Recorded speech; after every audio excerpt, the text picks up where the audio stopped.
business. And we're serious people. All right. I'd like to call the Warrenton Board of Aldermen meeting for Tuesday, March 1st, 2016 to order. If you would please rise for the Pledge of Allegiance. Pledge allegiance to the flag of the United States of America and to the republic for which it stands, one nation, under God, indivisible, with liberty and justice for all.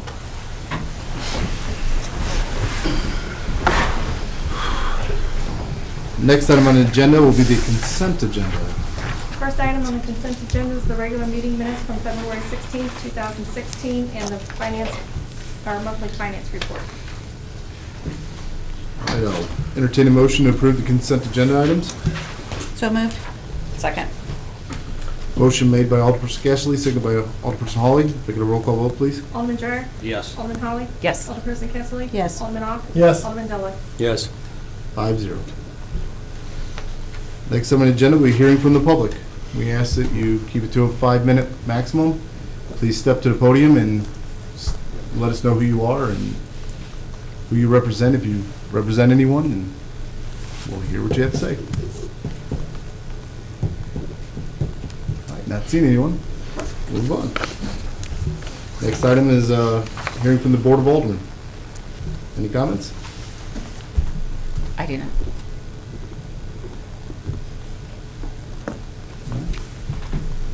We'll make this rule. Next item of mayor comments. I'll defer to the same answer. It'll all happen later, though. I'm sure. Next item would be the items removed from the consent agenda. I believe that would be the monthly economic development report from Michelle Sloan. Good evening. As you had seen in the paper, we do have someone who is interested in the property across from Rebecca Boone. At this time, we do not have an offer on the property. They have been in contact with us. And as soon as we have an offer, if we have an offer, I will bring it to the board, but we do not have an offer at this time.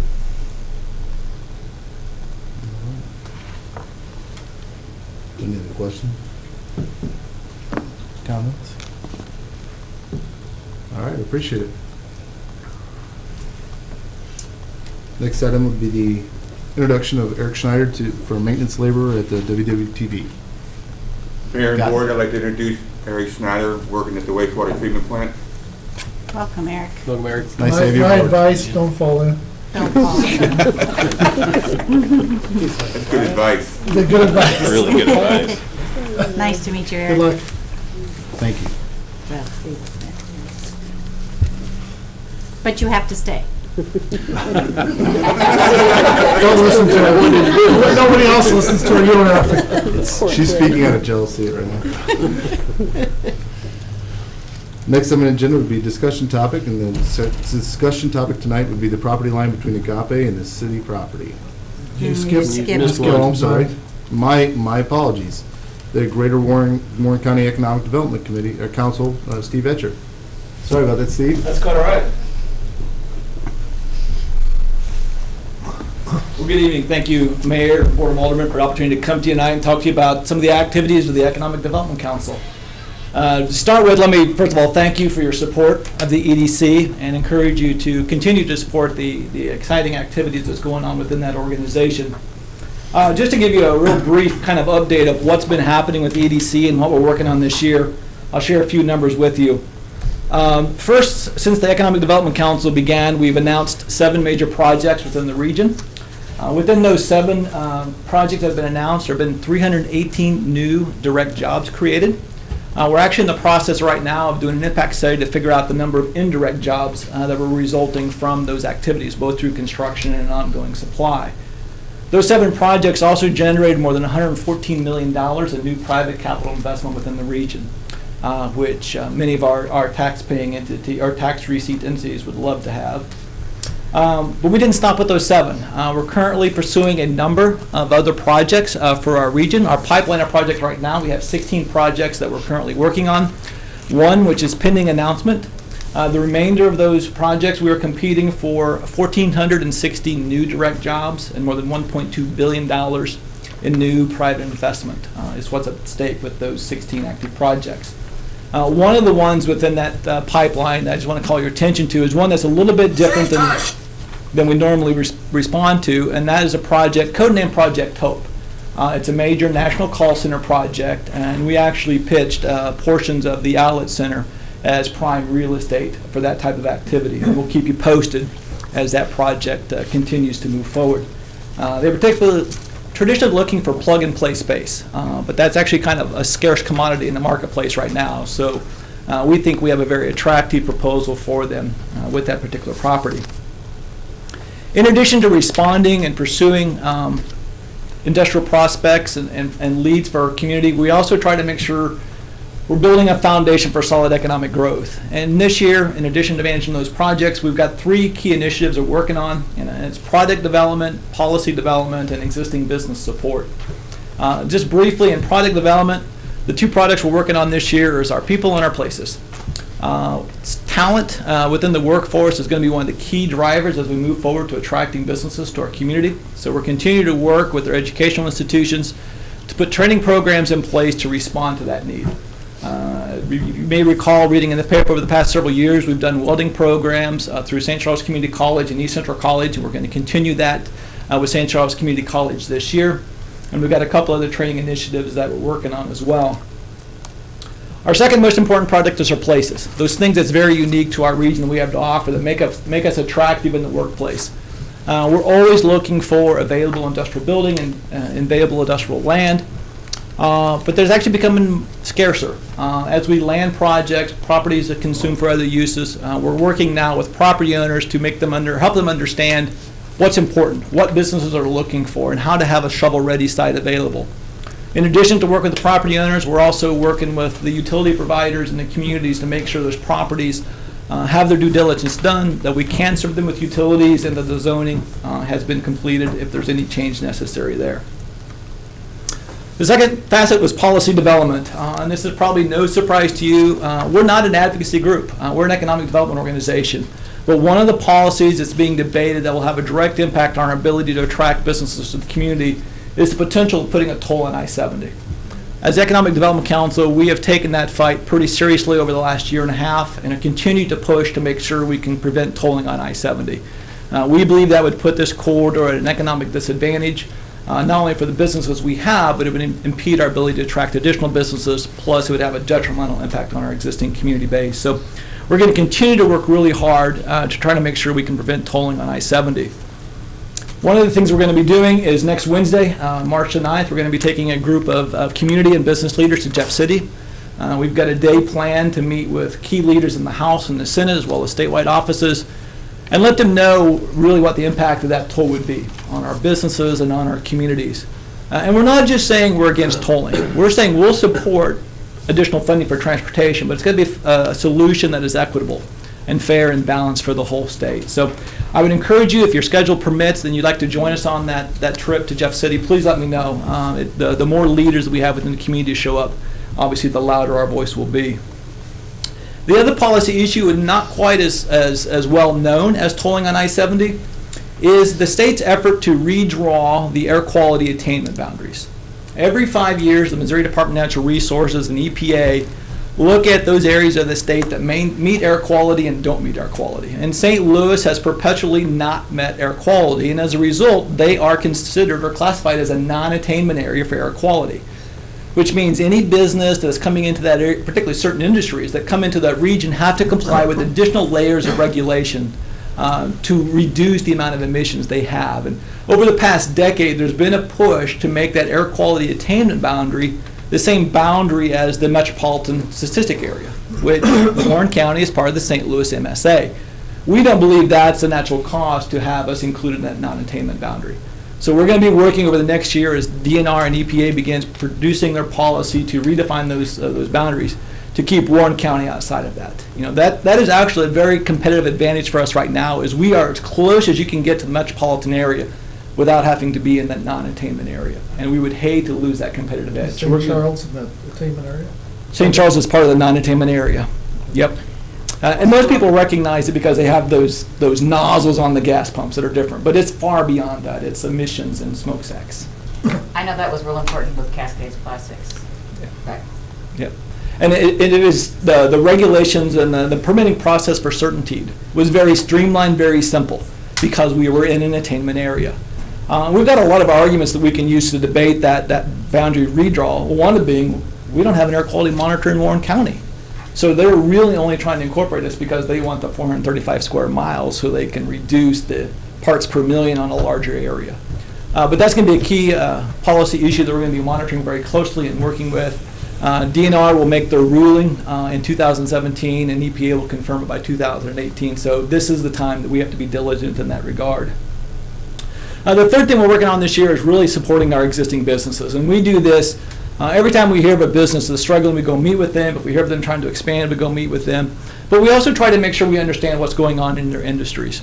And we've done this a couple different ways over the years. And this past year, what we've been working on is really trying to understand what their labor demands are going to be. There is this gap that's going to be coming down the pipe as individuals begin to retire from manufacturing. How are we going to replace those? So we had a meeting with our area manufacturers on February 10th. We brought in 12 varying size manufacturers from the county and talked about the workforce. What are your needs today? What are going to be your needs 5 years and 10 years from now? So we can begin to figure out how we equip and train our labor force with those skills that are going to be needed.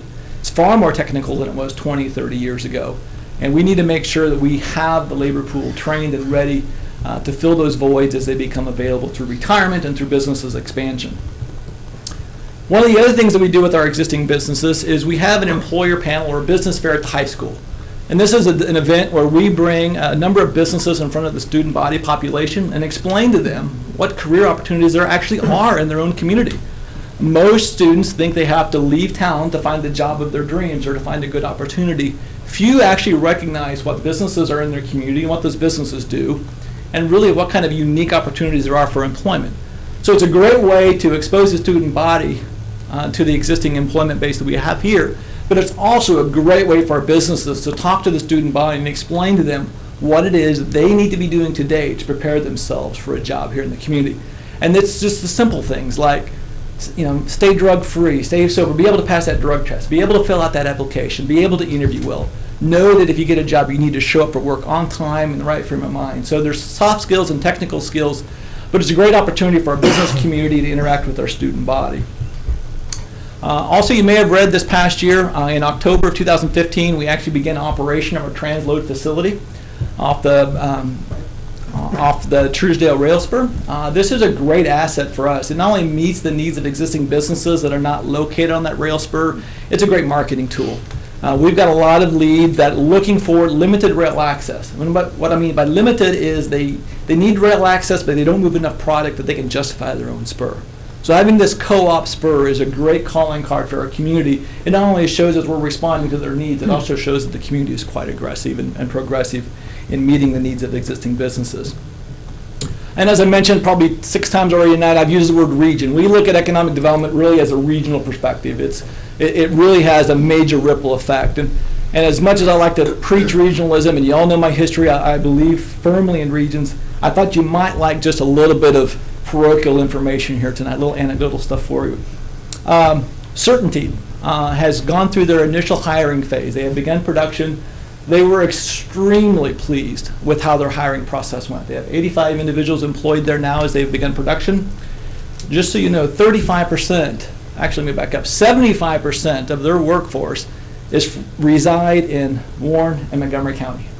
35% of their workforce resides in 63383.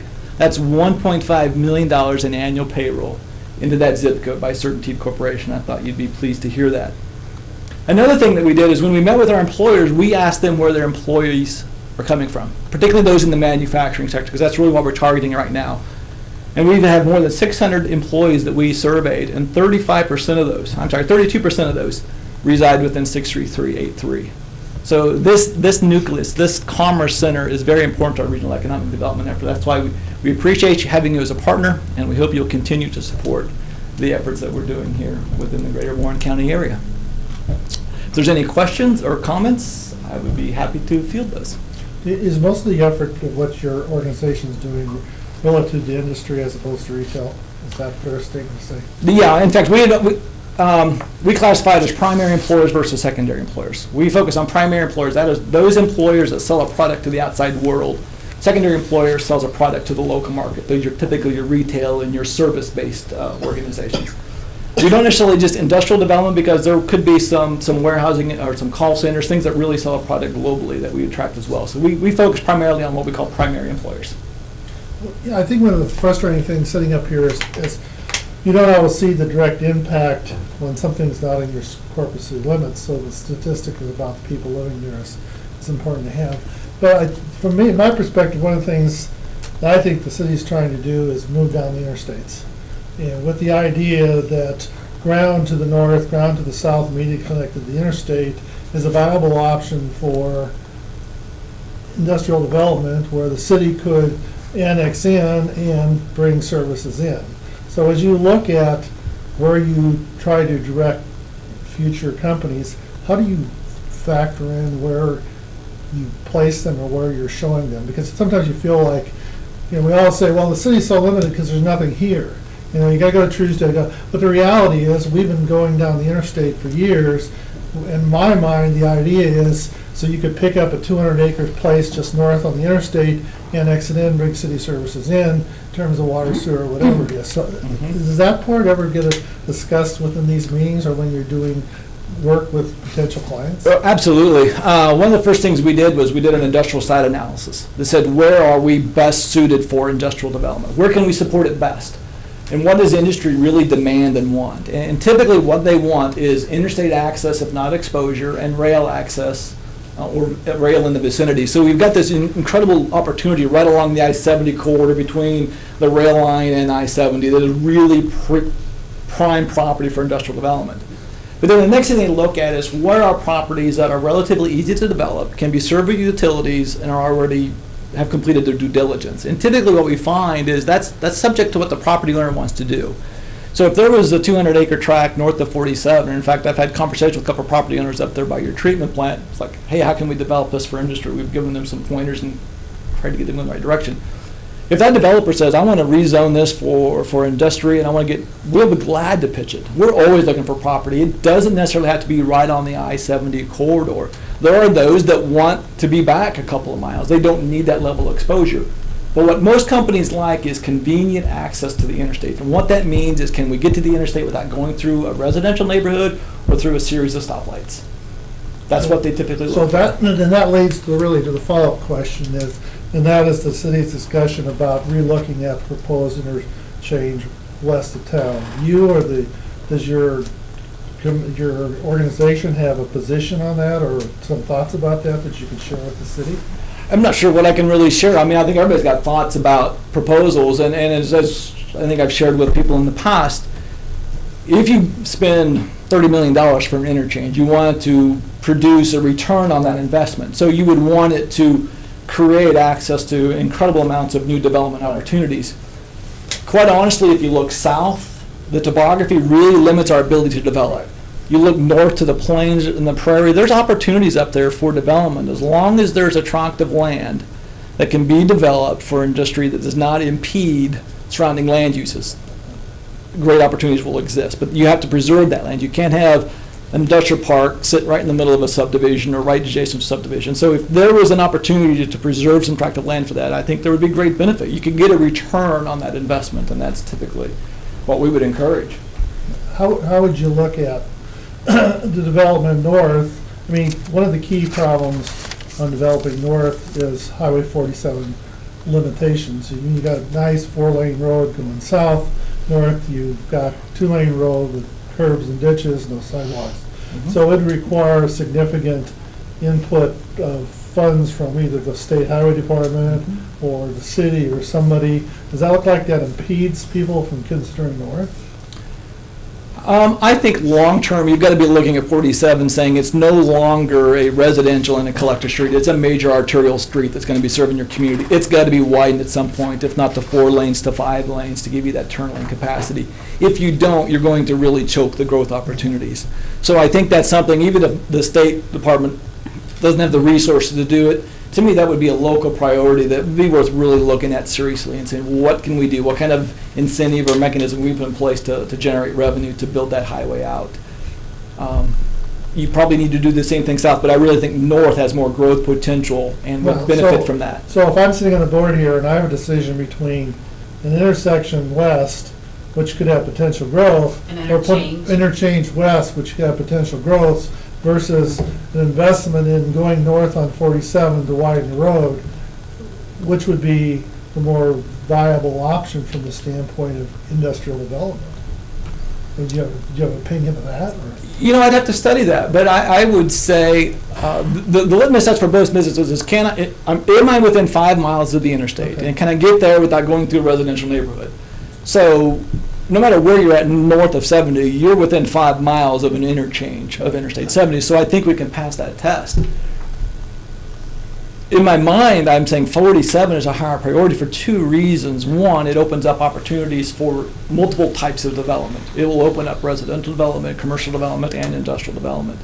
And 2, it's not going to cost you $30 million. Like an overpass would cost you on Interstate 70. You could build capacity there far cheaper, I believe, than you could build capacity for a new interchange. But do the people who look at a north development raise the safety issue that seems to be raised a lot as we discuss this topic? Okay, I got this plant north of town, and the bridge is out, and I gotta get my trucks down the road, and now I got a problem. Do they view that as problematic, or is that not even been brought up? No, not really. They're really looking at a dot on a map and a distance to the highway. They're not. It's those of us trying to get off the highway that are stuck in the lane because you can't, because there's too much traffic already going No, north. I understand. But there would be a greater option to look at some kind of improvement there too. Yeah. I'm just trying to figure out, I mean, you know, I think we all want to be in partnership and we all want to look at what's the best usage. But sometimes you kind of dodge my west question on the interchange, and I can kind of understand why. But, you know, I think we want to be in partnership and we want to, you know, feel like we're not boxed into this city limits sign of Warrenton and, well, there's nothing here, so let's go do a spur somewhere else, or let's do that. And it kind of leaves, I think, the council sometimes feeling that they're not a partner in the development effort. Oh, we welcome your partnership, absolutely. And I know you're annexing all the way out almost to Highway B, if not to Highway B this April, correct? Is that your current petition is to Yeah. get to there? To me, when you get out there, you open up new opportunities again. One of the challenges you have from this point to the next 2.5 miles west is that interstate and the rail are too close together. It's almost, there's nothing there to develop. And businesses don't like taking trucks over rail. Ideally, they like rail in the back, highway in the front. And they're sandwiched right there. To anything that we develop, they're going to have to come off the interstate and they're going to have to cross the rail to get to development sites. So there's a block of geography that's just not suited on the south of 70 for industrial development. Once you get out to Pendleton Cutoff Road, where the track veers strongly to the south, that opens up a whole nother opportunity for development there. I think What that's a about huge to the asset. north? What's that? What about to the north, as you're heading west? Oh, absolutely. It's much flatter. There are some subdivisions out there. You got to really kind of look at the big picture and say, would a business locate here? And one thing business is really sensitive about is what is the nuisance effect? Because it can be zoned properly and it doesn't matter. And the business can be there first, but if there's a subdivision that comes in next door, those residents will be complaining about the nuisance, whether it's smell, noise, light, dust, Traffic. you name it.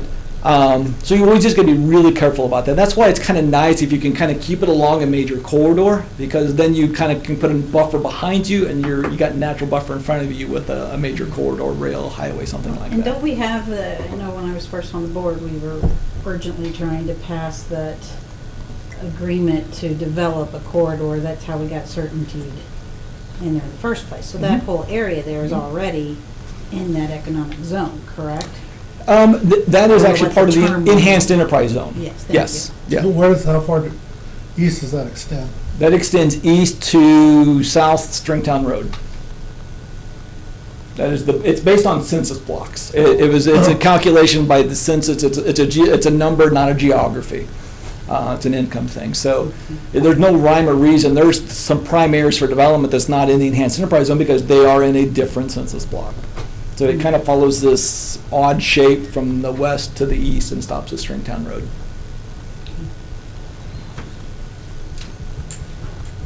Steve, can I ask you a question? Sure. And this is, I appreciate all that information. I took a lot of notes. when I was reading, you know, we had to have our audit report. That's Mhm. what we needed to do. Mhm. When I was reading this and I was looking at the accounts receivable, something caught my eye where it said that members' dues are optional. So, Mhm. can you explain to me, you know? Those are private sector members. Private sector. Yes. members. We have different levels of membership within the EDC for businesses who want to support our activities, platinum, gold, silver, and Okay. a general member. Those are voluntary dues. Those are businesses that invest for the good of the community. Okay, so all of the surrounding communities are actually paying money? to All along the support. corridor, yes. I mean, Jonesburg, Truesdale, Warrenton, Wright City, the 2 school districts, and the Chambers of And Commerce. what about Herman and Montgomery? They have different organizations. Herman is part of the Herman Regional Development Organization. Montgomery County has their own separate organization called the Greater Montgomery County Economic Development They're Corporation. not in Warren County. Yeah, we said Greater Warren County because obviously certainty laps 2 counties, Right. so. That's what I was curious this- how that worked. The footprint here is predominantly the I-70 corridor in Montgomery, in Warren County. We didn't go too far into Montgomery, and we didn't go south. I mean, Martinsville's not part of it. We've never actually tried to entice them in yet because we really don't have the product developed down there to where there would be value for them. We're working on that and talking with them, but we've yet to approach So them. it's a completely separate organization, so you don't meet with folks in Herman or Montgomery City? I mean, how? The EDC or the we? Me? You. We meet with Montgomery. We are their consultants as well. We do economic development. In fact, we combine marketing budgets.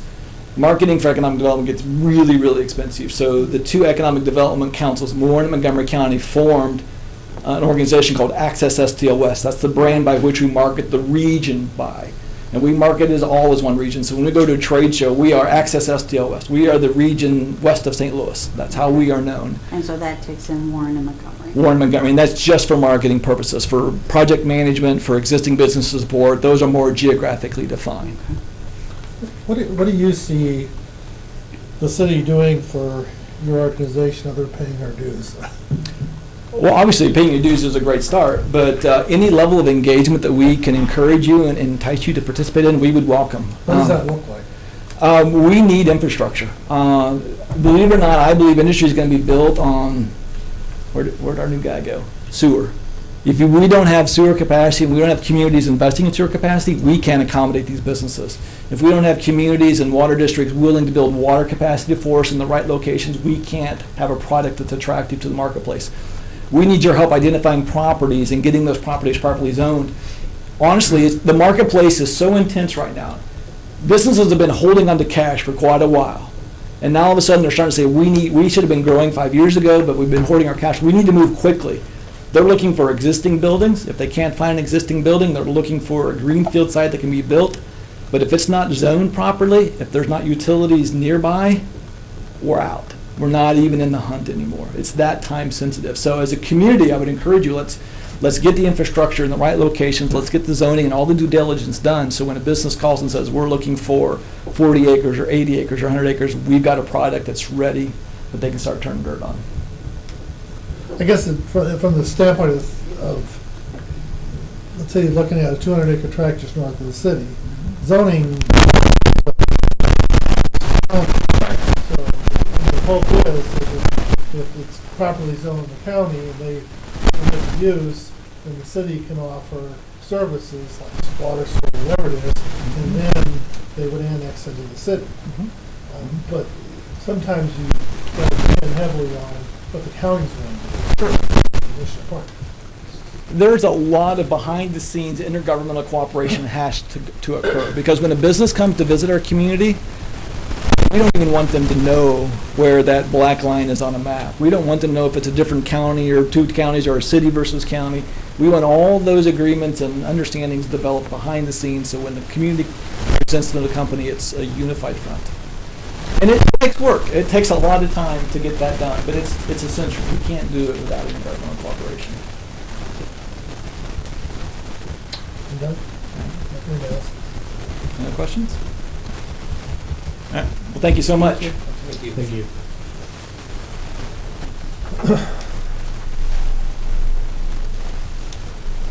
All right, now on to the discussion topic of property line between Agape and city property. Well, let me make a comment up front, because this is something I'm passionate about, and just as a disclaimer, my wife was one of the people who started Agape many years ago, working with all the ministers in the Alliance, and she's currently on the board member. She has been a board member for years.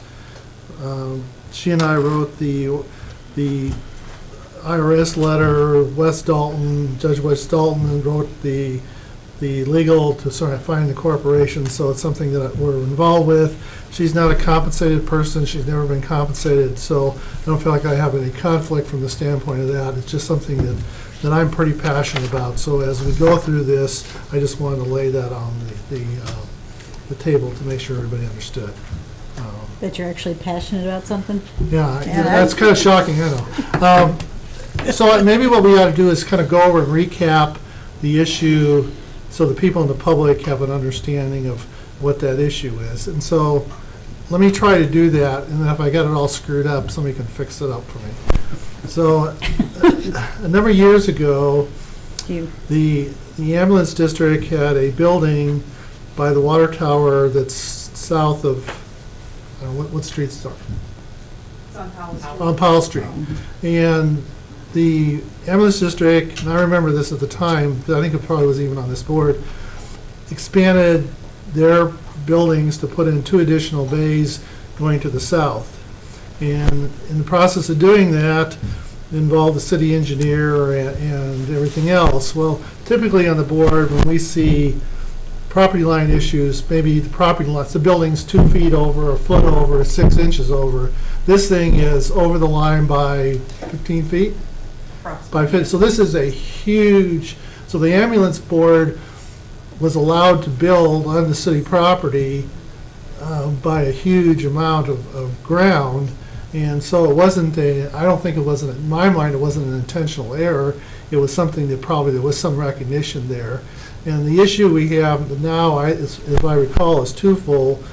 One is I think there's major concern that if there was ice on the tower and it came off, it could come through the bays where people are working and could cause injury. The other issue is that under, I'm not sure what the organization is, some security control, is that water towers need to be more secure.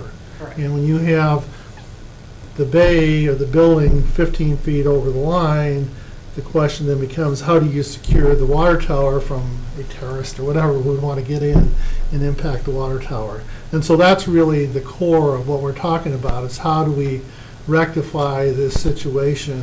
And I think as we had discussed this, I think there's a couple things we need to also remember, is that we fund or we grant money every year to Agape for services to people in the city limits of Warrenton to provide food. It's an integral part of our community. I think the volunteer number is over 700. So if all the volunteers who support Agape came down here, they wouldn't fit in the chamber room. So it's really an integral part of the community. It's an integral service. And so I think we need to just at least lay that on the table as a framework for discussion and see if we can come up with some kind of resolution that would allow the services to go on and yet to address the security issue and the safety issue that's at hand. So that's my recap, unless somebody has a different recap. Oh, and I think, the reason we kind of stumbled around this is trying to figure out how to fix it without causing a problem. Right. That's where the discussion points have come up, because we're kind of stuck in a hard spot. And I don't know what the answer to that is. And I guess we could take the position that, well, it hasn't been problematic so far, so let's just let it go. But the reality is, if there is a true safety issue there with water coming off the tower, ice coming off the tower, I don't think we could kind of close our eyes and say, well, it hasn't happened in the last 12 years, so it's probably not going to happen. I don't think that's a position we could take.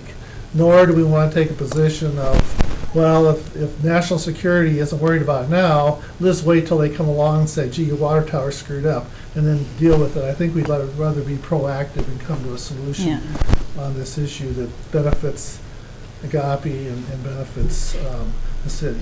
Do we know how much space is on the north side of that building? Do we? And we got two people from I- Agape here. I don't know. You You're guys- welcome to participate. You gotta come up to the mic though. And introduce yourself, but you're welcome to participate in the discussion. So my question is, how much space is on the north side before it gets on the, into the property line up there? Do we I know? know you could pull a car in the driveway, but not much more. You couldn't Not put two much more. cars. You couldn't pull up to the North Bay door and then have a car pull up behind you and without it sticking into the street. So I don't, to the curb. So I don't know how, And same with the east side. I think the east side, is the east side? He said it's parking. There's a parking lot there. Right, there's a parking lot there. And what is Agape using this facility for right now? You ladies are gonna have to come to the front because our cameraman doesn't like it when he can't see He's you. making faces. Both of you guys come on. He's making State who you faces. are. Sure. Hi, I'm Michelle Bernth. I'm the Executive Director of Agape. I'm joined by Carrie Bohm, Vice President of our Board of Directors. So within this property, what goes on inside this property? Because I know this is one of two, correct? It is one Okay. of two. So this is the food pantry and administrative office locations. So all of the executive staff and food pantry staff, as well as the food pantry itself. So food storage and where clients come and have their appointment and shop for food, all occurs within this location. How many square feet are actually being used? I know that's not very nice of me to put you on the spot. I for don't that. know the answer Okay. to Is it that. safe to say? Well, the all whole of it building- is, the whole building is used. Right. We I don't are- know how many square feet the I building don't know, is. but we are at capacity with the Right. building as it stands. Is there room available north of the building to add on to it? No. If you had to take the bay off that's underneath, So Can the you move it way, to the east, so you to the north or to the east is the to question? the, I was thinking to the north. Absolutely not, no. You'd be There's- right on the road. There's just a very narrow strip there Okay, before that's what the- my question the was about road. this. Yeah, and there's certain setbacks required too, because, Right. well, I don't know what the zoning of the area is, but I think there's certain setbacks that are probably required. And then to the east is where the parking lot is. Sure. Which Part of which obviously you is need parking. on the city's property. And then directly to the back is Chick Lumber, right? Correct. So it's right up to that. And did you not at one time look at expanding to the east and thought that was not an acceptable, feasible thing to do for a number of reasons? So to the east, which is where the parking lot is, so half of the parking lot lies on city property. There are about 5 parking spaces that would lie on what is our property. If we were to utilize that, we would have no parking, and given the situation that we talked about to the north, there's not space for our clients to park back there. So it's not really a feasible option. Is it not feasible because of parking, or is it not feasible because the investment to move the building in such a way just doesn't give you the square footage you need? Correct. So that's two. Two reasons, yes, both are true. And what's available, is there land available to the east across the street? That's the bowling alley and think houses, there's aren't there? houses. Houses there. There's the plot of land directly across Powell Street, which we own. There's a small white shed that sits on that property that we use for storage of large items that get donated to us, like appliances, those sorts of things. But I don't see how it would be feasible for us to have half of our property in that. No, In that I was space. thinking for parking, was where I was going with Oh, that. okay. Could you move parking over? It would have to be paved, which is well outside of our current budget Yeah. scope. Well, we're not talking money at this point. We're just trying to figure out what would be possible solutions. So this is not putting you on the spot of any problem. We're just trying No, to that's figure out okay. how we might Sure. partner to fix this problem. Yeah, I'm not sure. I mean, so what that space that is that's on the city property, what that space is used for currently, and hopefully sometime soon I'll get to come back and share with you all the exciting things that we have done in recent months, because there are a lot of good changes that have happened. But we now store all of our food back in that back bay, because the food pantry space has been completely redone, and we operate under a completely different model now with our clients. So we no longer store our food in that food pantry area. We store all of our food in that back bay. And that's the bay that's the problem? Exactly. Right, okay. So let me ask you, with the clientele, your customers that come, Yes. do you feel like your current location is optimum for the people who come to your facility? And this is just think outside of the box. The people that come to your facility that have a car could probably go anywhere in town to get there. The people that don't have a car, is where you're located optimum? No, I mean, I don't know that it's any better or worse than a variety of other locations, if that's kind of what you're asking. Well, I just know the thrift store piece is on the other side. It is. It's on the other side of the highway. yeah. Right, so I didn't know if that was a better location for everybody from a food standpoint, thrift store standpoint, or if there was a reason that this was the best facility at the time. I mean, if you had to come into Warrenton right now and put, Is that the building I would pick? well, no, that's what I'm asking. Yeah, I If you had know. to come to Warrenton right now and pick a location that best suited your customers, where would you put it if you had? Oh, I'm not sure I can answer that off the cuff, but I don't know that our location that we're at currently is superior to a variety of other locations that might be available. I think, obviously, the sale of the building from the ambulance district to Agape occurred in 1997. Right. So at that time, I think it was probably the best, most affordable option Right. that they could find that best suited their needs. I mean, we do have some specific needs in terms of the ability to accept large trucks, those sorts of things. So I think it was probably the best fit for them of what was available at the time. On the property that you own, and you own the retail store, right? That's your property? We own both, yes. Yeah. And so there's quite a bit of ground behind there. Yes. I don't know if there's an alley in there or what it is. I know there has to be some access, how Moses gets in there.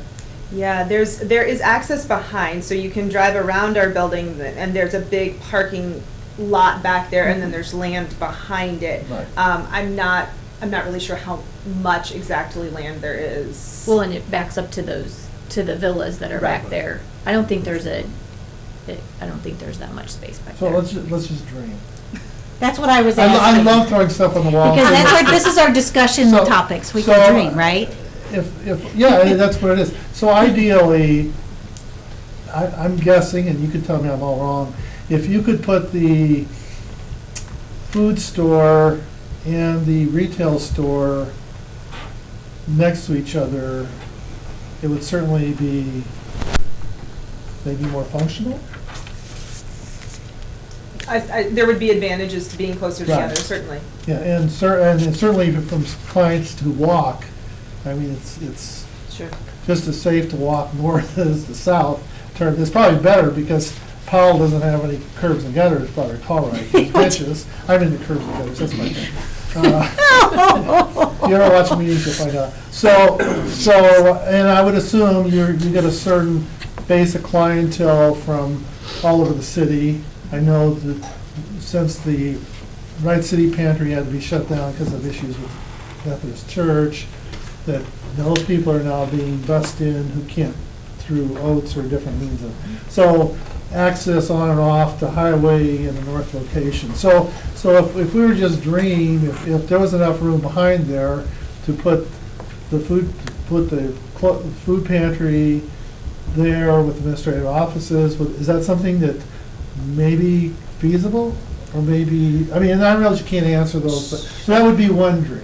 I don't know that that area is accessible by the size of trucks that we need to be able to accept. Okay, so let's talk about what kind of trucks come in. I know food pantry comes in. or Sure, so the food bank, we accept 3 deliveries a month from the St. Louis Area Food Bank. They come in full-size semi-trucks. We also accept deliveries regularly from truckers who have not been able to deliver their food for one reason or another, or their delivery has been rejected. So we often get a call from truckers or from Gateway Refrigeration, and they say, you know, I took this truck full of blueberries to Walmart and they won't take it because the labels are on crooked, and which is almost, I mean, the reason is almost always something to do with the exterior of the package, some sort of labeling issue, the label is misspelled, etc. And so they don't take it back, they stop there, and they're told to find a place to donate that food, so they call us. So we often have full-size semi-trucks that need to be able to come at a moment's notice Yeah. to make a delivery. And I would think a truck would be able to make it there if they're delivering to Mosier's, but there's Right. really not a whole lot of space over here But at you all. do have Right. back I bays think you that would they can limit load the access, maybe Right. even to Mosers if you built Yeah. on That's the a good back. point. Yeah, And you- at that, at your thrift location, there is a back bay loading area, isn't there? Yeah. Yes. There is, we do have a dock, yes. Yeah, but there's- But we don't have No. big trucks that You come. probably run into the other water tower, right, Guy? Because I know one time, I only know this since my wife was on the board. One time the dream was the building next to the retail store, if that could become the food pantry and administrative offices. that's the You The could be on building, one the campus. Alpha the- Academy. Yeah, Right. that would have been like the ultimate dream, if you had had your entire operation on a centralized campus, and that would have been perfect. So I was trying to figure out, is there a way to make that happen within the structures of the land structure of the building? Yeah, I mean, I can't answer that without, really You'd have looking to have an into it, but architect, sort of my yeah, look gut at that, instinct is I yeah. don't think so, but, Yeah. Gary, where my mind is going is the old Ford place. Oh. Oh. What about that as a Yeah. location? it's a nice location. Yeah. It's a little bit outside of our scope of finances. Yeah, well, I mean, we're just dreaming and Well, trying to yeah. come That's a up with very some- nice location. And let me just make a comment about finances too, and, there is precedent in the county for governmental entities to fund structures for not-for-profit organizations. I sat on the Senate Bill 40 board for a number of years, and Senate Bill 40 board every year made a special grant to Temco down in Marthasville, when Temco wanted to expand their workshop. And so what we would do is we would grant an operational grant to support it, and then we grant separately something to deal with the infrastructure. So as we dream about this, that's something that I don't think we're outside the box of consideration.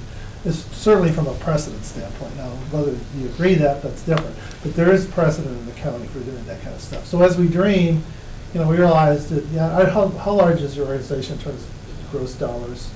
Our budget's 1.5 million. 1.5, so. All right.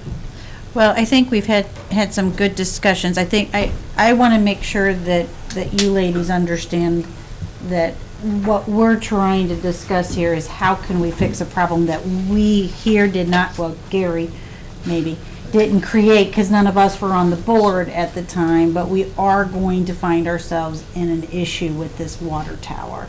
So I think we need to have continued discussions about what. And I think that's the intent, to start a dialogue among the board, and your board won't participate, to try to come up with some kind of resolution. Well, yeah, we'd love you to participate. Some kind of resolution to this. Because I think the first thing that I know came to my mind is, well, why don't we put a building to the east side? But from an economic standpoint, by the time you put that building there, you're going to invest a lot of capital, and you're out of space again. You haven't really Right. gained anything in terms of space or operations. Even if you move the building to the east, and we could pave a parking lot for you where you got bare ground, we could lease ground to you, for $1 in the other areas. You've invested a lot of money with very little opportunity for any potential growth. You're still locked in. So that's, at first that would seem like a feasible answer, but to me, if I was in your place or the board, I would say it's probably not a feasible answer because of that. Because you want to, if you're going to invest in new projects and new capital, you want to be able to have some room to breathe as things change and as the community grows and you serve more and more people. So I don't know what the intent is. The intent to leave this as a discussion for every meeting, or how do we're starting to do this with government. So, I want to ask a question. You said that the old Ford property is out of your budget. Have you guys already had a conversation with them? No formal conversations have been had. Okay. I wonder if we could maybe have Michelle take some time to kind of look at different site possibilities around the town to see if we could see if there's something. Now, I realize one of the big hangups with this is, what do you do with the property you currently have? Because obviously, you're not going to have the capital to do anything at a new location unless you were able to dispose of the current location. Who wants to buy the building? It's got the water tower. When you so it's certainly going to diminish the capital value of that building. And at one point, you guys had a tax program, I'm not thinking of the right terminology, Steve, help me here. Tax credit. The tax, okay. NAP tax credits. Okay. So is that still something that you guys have? We do. Those are, so those are on 2-year cycles. Those actually go to fund a very specific program though. So when you apply for those tax credits as an organization, it's exactly like a grant. You have to outline what you're applying for, provide a budget for that. And then we turn around and sell those to local businesses. So we are coming to the end of a 2-year cycle right now.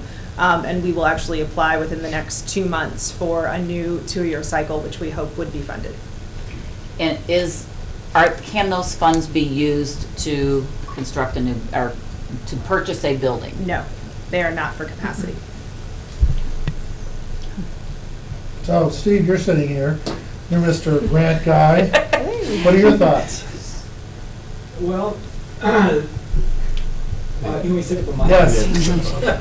I mean, because Bobby, you've been in the community a long time. Yes. You're probably familiar with the operation. You're familiar with the area. I mean, I'm curious as to what your thoughts are.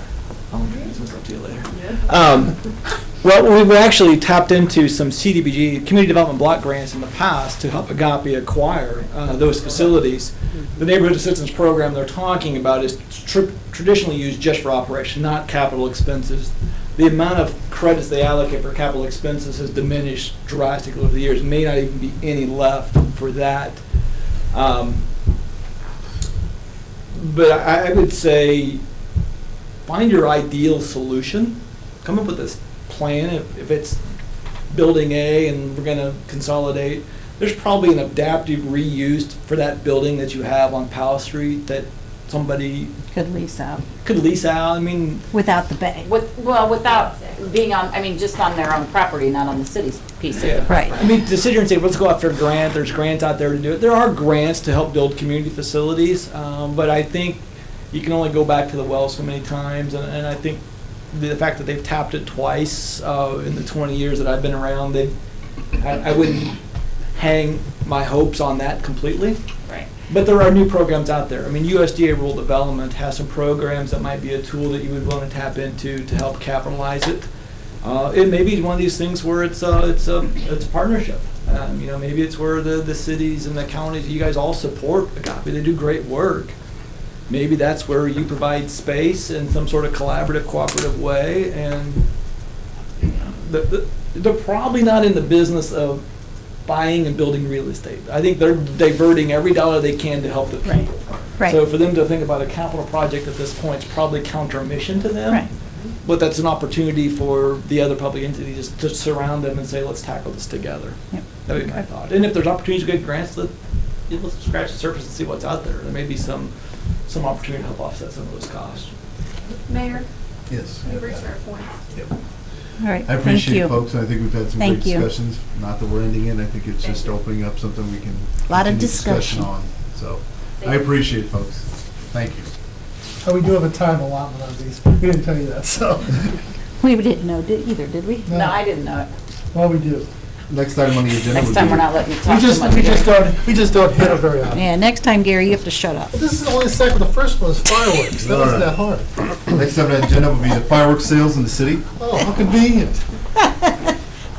Thank you, ladies. Thank you. We, I don't know who put this on the agenda. I was going to ask to be put on the agenda. It would seem logical to me that, who put it on the agenda? Well, I talked to you and I agreed with you, and I was It talking to would seem her. logical to me that if we change the ordinance to allow fireworks in the city, does it make any sense that we don't allow the sale of fireworks in the city limits?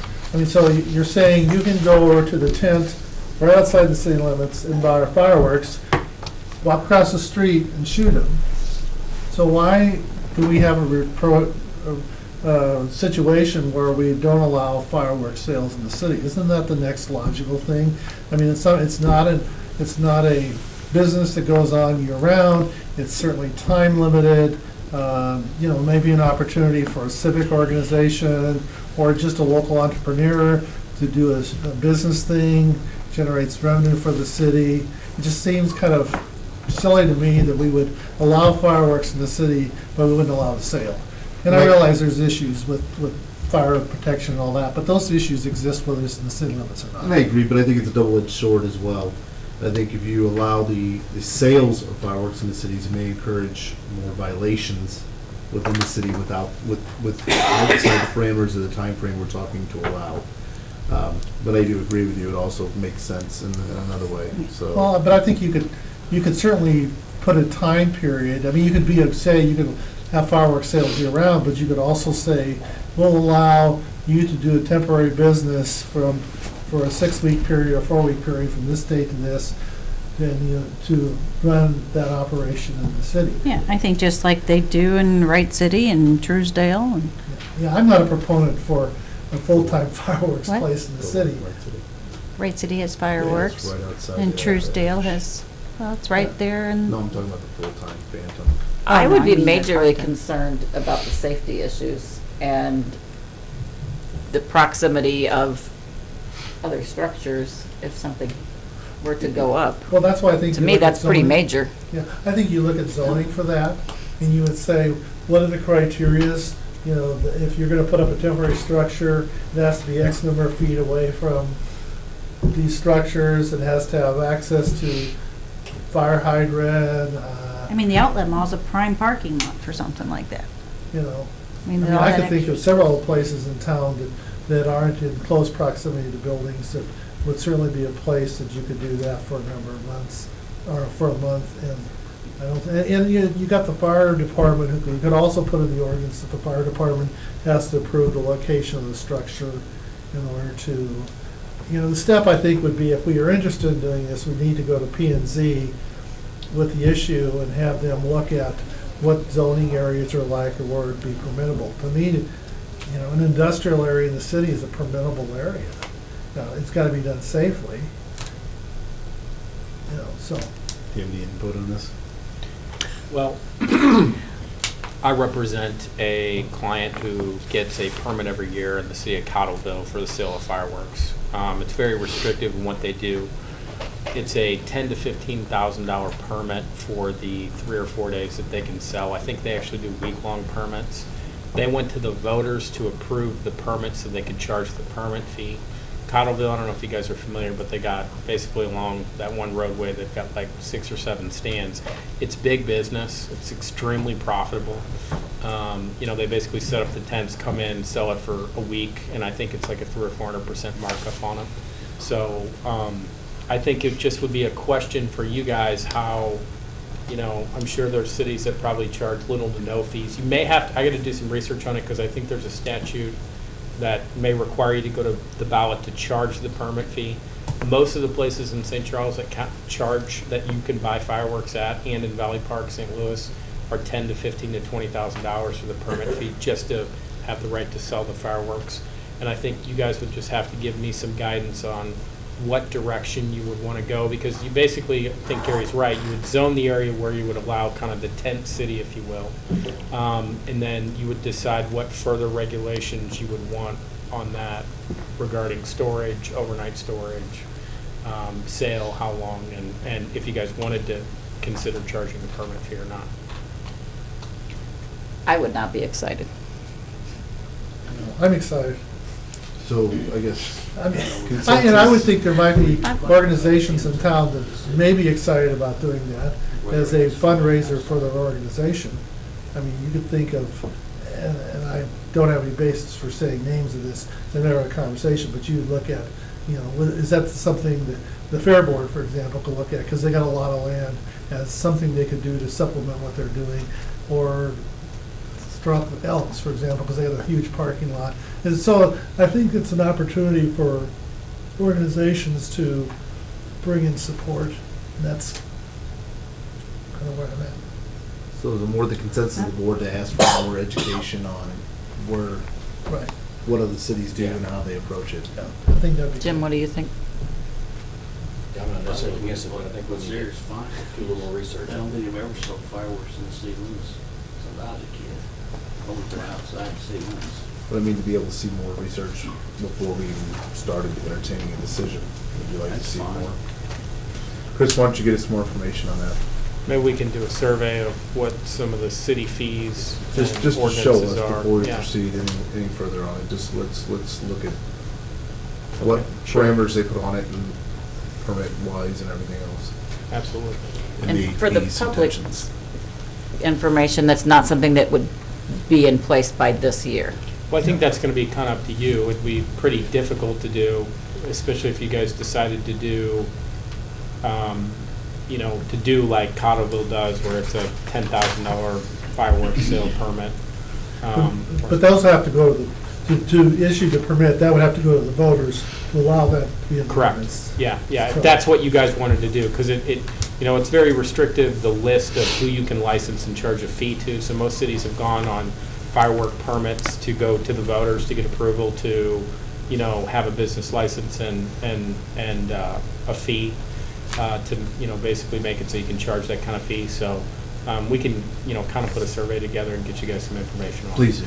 I think it'll be help us to, carry on with the decision. All right, any further questions, comments? Moving along, next item on the agenda will be hearing from our Director of Operations and Finance Officer, Terry Thorne. Thank you, Mayor. My first item for you this evening is to bring you some information and update on where we are with the sewer easements that are required for our sewer project. We are at this point down to 2 easements that we have been unable to obtain so far. We did send out the formal 60-day notice letter that's required to start the condemnation process. That went out a little over a week ago.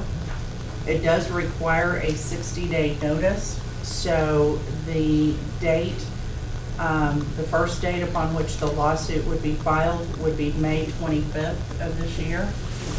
In the meantime, we will continue to try to work with those 2 property owners to see if we can get this worked out prior to that. But the next 2 steps are for us to obtain title searches on both these properties so that we're sure we have the correct owners of record, and also to obtain appraisals for those pieces of property so we have that information together. So as we work during the 60-day period, continuing to try to work with those property owners, we will be moving forward with getting title searches done and seeking a firm to do those appraisals. So that's just to bring up to speed with where we are. One thing needs to be added to, and correct me if I'm wrong, but I don't believe I am. This has been through exhaustive efforts through our staff to make contact with these 2 individuals. We have been working on this project for more than a year, and started by making contact with all of the different property owners that were involved.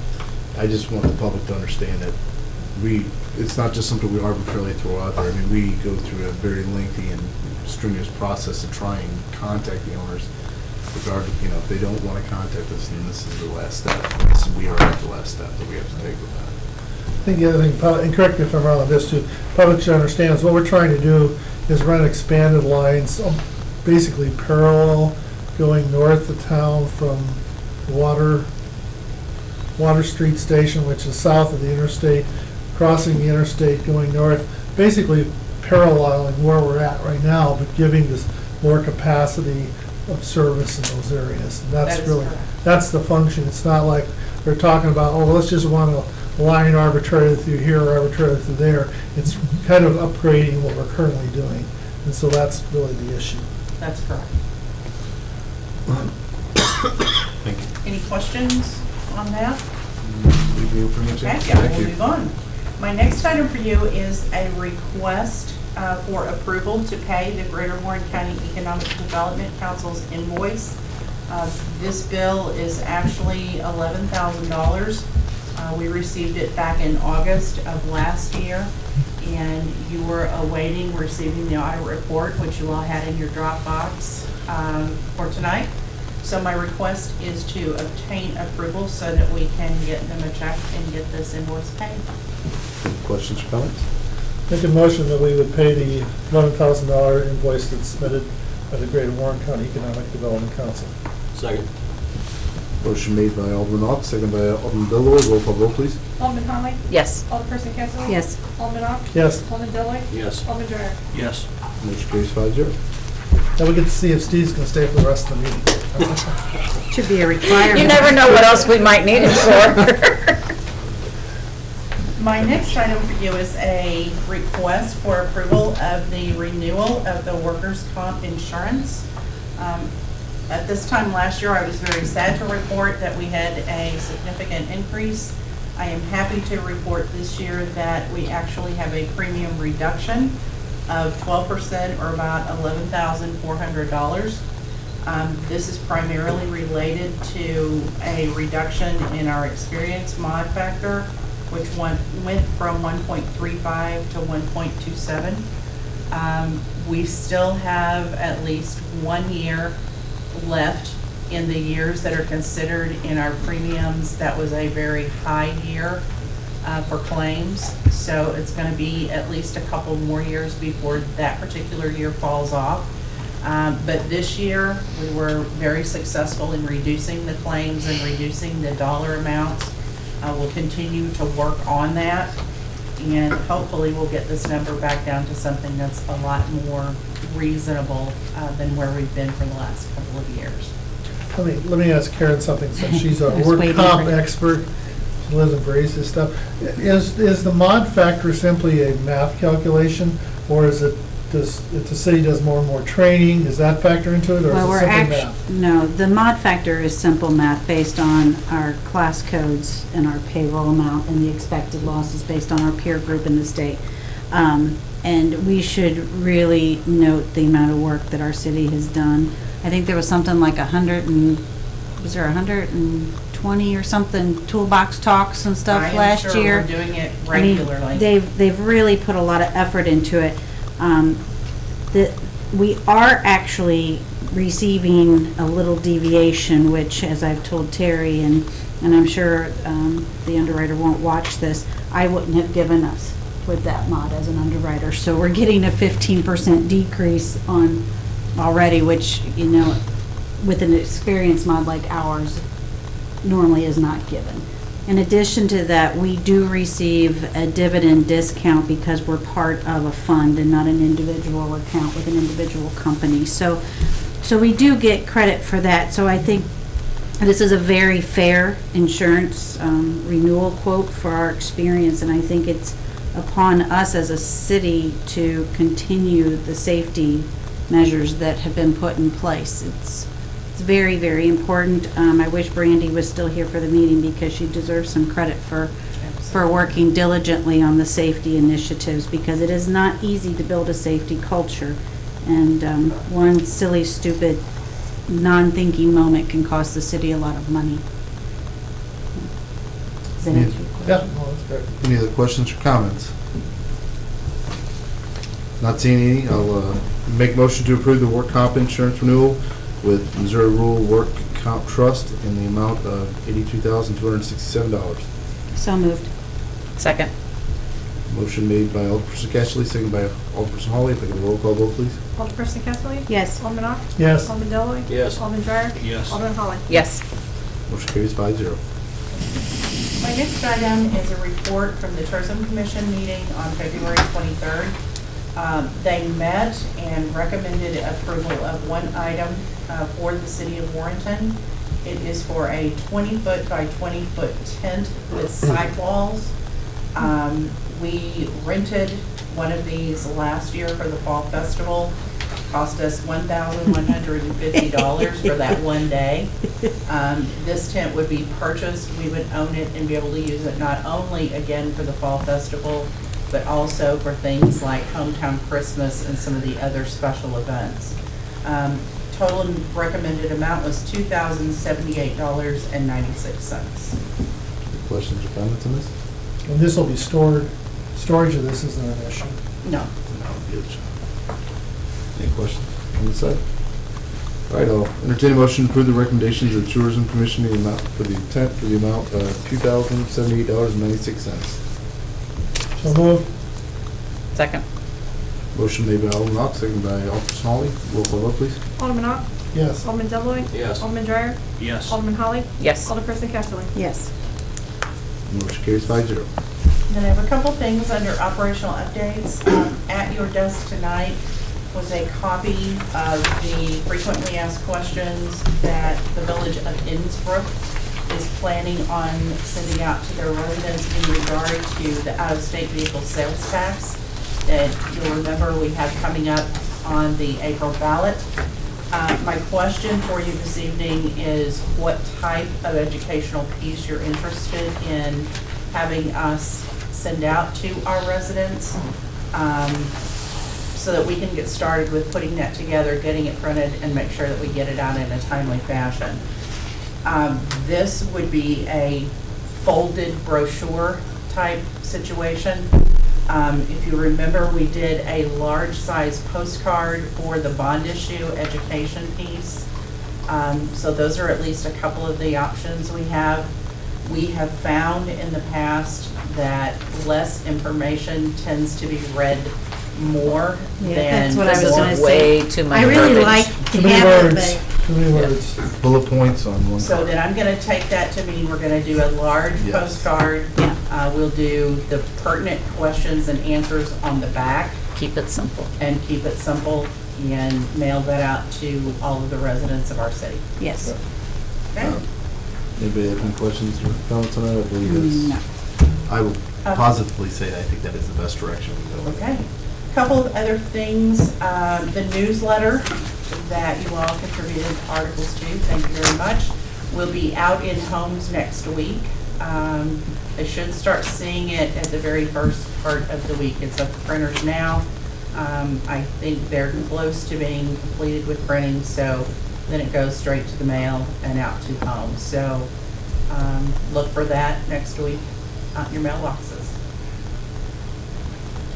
The other item I have is a report on repairs that were necessary to well 8. Mr. Evers? Which is which one again? Well, it's the one north of town by the church. I can't keep them straight. We've been having water hammering. That's from, the pump is down at the bottom of the well and it pumps the water up. Well, there's check valves in between, 3 check valves in so many feet. Well, the pipe's leaking, so when it pumps the water up, the water leaks down through the check valves or where they're tied together. So then when the pump comes back on and kicks on, they call that a water hammer, and it shakes all the pipes. Danny Flynn from Flynn Drilling came in. He pulled the pipe to see where the location of the leak was coming from. And when you start pulling the pipe, if you have water sitting on top of the pipe, then you know that it's down farther, and it got down quite a ways, and it leaks down farther in the well. So they pulled all the pipe and gave us the price to repair it, all new pipe, all new couplers, $38,000. You are We're in the one process of doing that expensive right fella. now. Let me expand that a little further. I think some of the issues with the steel that was used, which was a Chinese or a Asian-made Expensive type pipe steel. was installed originally, and that was from a different manufacturer. Flynn Drilling didn't do that. So we had problems. We pulled this pump this well casing 3 times. The first time, it was close to the top. The second time, it was down farther. And then on the second time, it was right after the first time, and Danny pulled it for free the second time. That's when we were working on well 7, when we had issues there. But a lot of the issues. So the threads don't line up completely is what the problem is. And the tapers don't meet with the other couplers, so the water blows by that there. And when it causes it, the hammer creates other issues. So if we don't fix the whole thing now, and my fear is in the middle of July when we need it, and then it's down. But not mentioning manufacturers, I mean, you can research this till the cows come home. A lot of people will tell you a foreign-made steel that would have been used is not there are just a lot of people having issues with that, and it's inferior or not made as well as other types of steel that are made, so to say, stateside or will be it. And I think I've researched it and I've seen a lot of problems on it, just from when this issue came up. And I'll tell you, I think we're going to continue to have problems if we don't fix this. Well, I hope we don't have any foreign-made steel companies looking at Warrenton area just to move in. Telling you to research, I'm going to be honest with you. Well, I think we obviously have to do it. The question is, how long will the well be down? I'm sorry, I think we obviously have to do it. The question is, how long will the well be down? it's down right now. Okay. He ordered the parts, and we don't have no other wells can feed it. We're not in any issues with that. Well 7 can feed well 8. He ordered the parts, and some of the parts were back ordered. Everything's there. He pulled it. What he did, he pulled it, looked at it, came with the conclusion of what needed to be done, and that was the recommendation he had, and came back with it. So they're waiting on parts to come in. Some of them were back ordered, is what he told me. Did he give you the indication how long they'll be back ordered? No, he did not. But we are everything's good. Well 7's running, no issues. We're good with that end. So you're not really looking for anything other than just... No, I'm just letting you know the good news. Then when the bill comes to Karen, she's not gonna be Yeah, shocked. we'll put it in the budget for next year. Give her like a week or 2 notice so she can absorb the impact of the bill. To build a Anything mansion further? for a Gossy by the time we get done with Guy. Anything further questions? No. All right, thank you very much. Thank you. Next item on the agenda would be hearing from Finance Manager Gabrielle Curry. Good evening. Good evening. First item I have is the accounts payable for the month. The total is $159,208.20 that I'm asking for approval for. Any questions or comments on the information? Not seeing any, I'll entertain a motion to approve the accounts payable in the amount of $159,208.20. So moved. Second. Motion made by Alderman Deloy, seconded by Alderperson Holly. If I could have a roll call vote, please. Alderman Deloy, Yes. Alderman Dreyer, Yes. Alderman Holly, Yes. Alderperson Casterly. Yes. Alderman Ock. Yes. Motion carries 5-0. Next item is to schedule the Ways and Means Committee meeting. This is the meeting where we discuss the initial payroll percentage and the water and sewer rate percentages. We were hoping May 15th at 5:30 before the next board meeting. May 15th? I'm sorry, March 15th. Oh, yeah, I'm good. I may or may not be able to make the next meeting. On the Ways and Means Committee. Who's on the Ways and Means Committee? You and Karen. I'm thinking- me, and Gary. Okey-doke. 1, 2, 3, and 4. Gary, Tony, Karen, and Jim. Good memory there, Jim. I should I go just for it. wanted to make sure I was. Just Just see if I will. At what time? 5:30. Okay. Yeah, I probably won't be at the meeting. Probably Is even the that- city council meeting that week, that night. Everybody else gonna be here, or we can't have a meeting, right? Well, you're gonna be in town, No, not if somebody else ain't gonna be here. because everybody shows up anyway.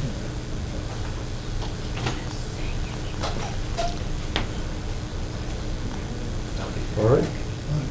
So are we okay with that day I'm or good with it. different day? Are we okay with doing it without Gary is Some what the real feedback? question is. Are you off, like, gone that week or something? My wife's having surgery that day, so I don't know how long. Could you do it Monday? I can't. You can't. Let's just keep it that day. Just keep I that. mean, I may be able to make it, just depends on what's going on. As long as everybody else can make it, I think we can do it. Gives everybody an approval on that on 15? Gary, you just tell us what we need to look at. I'll just tell you what's wrong if you don't me. Sure. I believe that'll be fine. Okay, on the schedule that was in the Dropbox, there's also the March 25th date. That would be the date we would like the list of capital items from you all. That would give the departments that are affected time to get the pricing together before we meet with them in April. So if you guys could Good get Friday. those to us by March 25th, that would be wonderful. Send your wish list.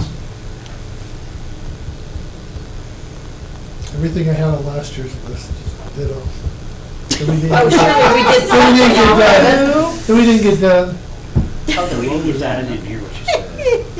March The 25th? Well, March 25th Isn't that fair? for your capital wish Meeting list. on the 25th. No. No, your lists. Your items are there. Yeah, your list for your wishes. All right, we'll get the pricing together, we just need the list. That's why I'm getting hearing aids. That's good. Okay, so got that marked. All right, that's all I have, thank you. All right, thank you. Next item on the agenda would be hearing from Chief of Police, Greg Howdishaw. Thank you, Mayor. Thank you. The first thing I have this evening is a request to approve the hire of Ashley Todd as our part-time animal control officer. It's been vacant for a long time, but we're really excited to have her on. Any questions? All right, I'll entertain a motion to approve the hire of Ashley Todd as the part-time animal control officer, starting at $12 an hour, with start date of 2/17/2016. So moved.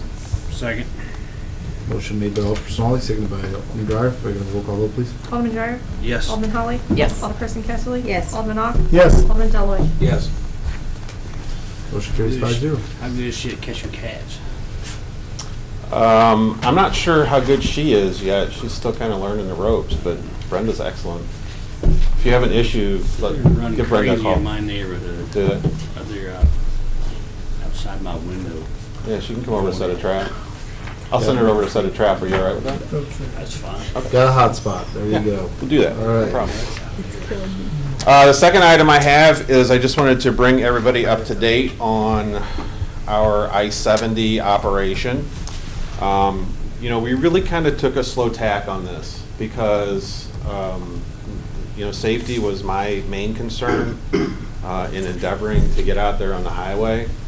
So we identified 5 officers specifically that had the desire, the aptitude to really work out on the highway.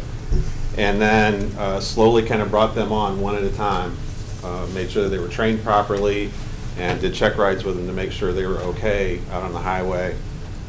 So they've been doing that, as I said, coming on kind of one at a time. So we've got 5 guys doing that. Just some quick numbers since we've been out there, which actually kind of goes back to July 1st.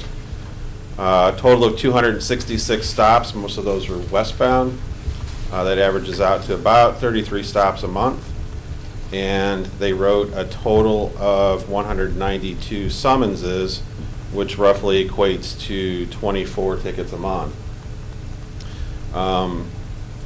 The average the percentage of stops that are resulting in citations is a little bit higher than our normal overall average at close to 80%.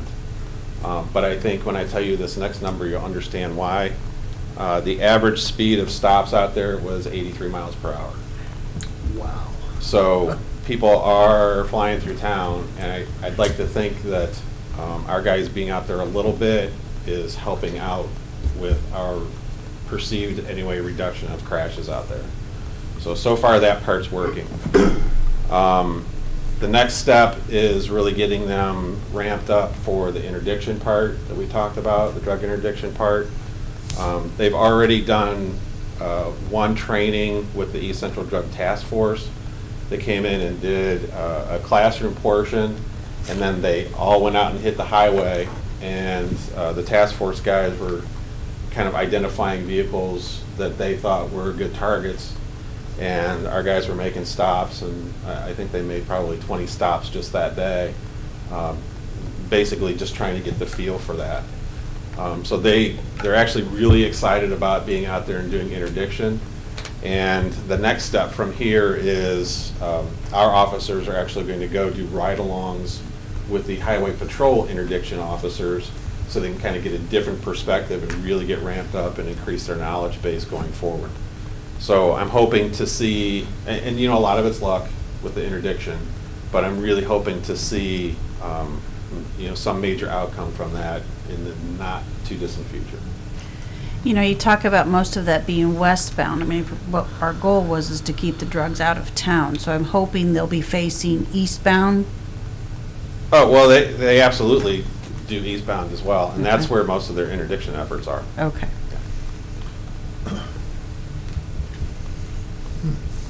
Anything else? Any questions? Any questions or comments?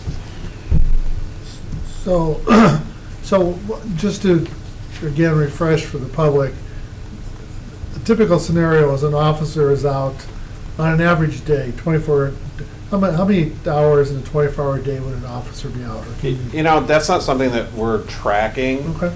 But, you know, part of the function of a police officer is the traffic function. Right. So, you know, if they're out there for an hour and a half, you know, in a block, that's probably pretty reasonable. And I say that because they're probably spending that amount of time in town. If they're not authorized to be out on the highway, they're probably spending that amount of time in town running some sort of traffic function. And the reason that it kind of gets condensed into a block, A, is availability, and B is because it really is kind of an effort to get out there and get in position and work that. So, you know, I actually went out and worked it once just to kind of get the feel for it. You know, and once you make a stop, you kind of end up, you know, a mile down, and usually there's a spot there that you can stop and make another stop. So, you know, it's kind of a progressive thing where once you're out there, and you just make most of your stops for the day, and then you're off. But again, so the public understands, is we don't have an officer out on the interstate when the north sector or the south sector don't have officers. No. So, No, I if mean, the people town need to isn't understand that properly- we're not moving somebody out of a patrol. No. And so we're not abandoning, let's say, the south side of town so we can be on the interstate, or abandoning the north side. So people need to understand that. Right. Yeah. The town is properly covered with police protection, and this is an extra guy that is typically out there working. Is it typically a supervisor? No. No. Okay. No, we do have one supervisor. He's an officer, Sergeant Sullivan, that has considerable experience in the highway environment.